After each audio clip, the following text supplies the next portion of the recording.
Kenapa kita perlu buat scan? So korang nampak ini 2D scan, this one TVS scan. Jadi TVS scan ni kita orang memang scan untuk bagi korang bertelur, nak nampak, nak tengok image yang lebih cantik dan jelas. Jadi macam mana kita nak bantu you all bertelur seperti ini sebelum 2026? Berapa ramai yang nak pregnant sebelum 2026? Cuba korang komen sikit. Ramai tak yang nak mengandung sebelum 2026?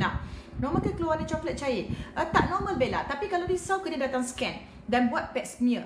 Okey, berapa ramai yang nak pregnant sebelum 2026? Korang like and share sikit live saya ni. Saya nak ajar korang, nak bantu you all sedikit dan nak bagi education awareness kepada anda. So kita nak bantu korang yang nak TTC sebelum 2026. Boleh pakai ultrasound? Yes, memang pakai ultrasound, tapi kita buat TVS. Okey korang, nampak tak di dalam saya punya machine scan saya ni? Okey, saya dah depankan dia. Okey korang, nampak Clomid Clomid matang, lepas tu diliprit 2 hari tahu head. Alah sedihnya. Okey, you all nampak tak? Saya nak tunjukkan kepada anda. So siapa yang nak pregnant sebelum 2026? Okey, alhamdulillah tengah consume Ovara.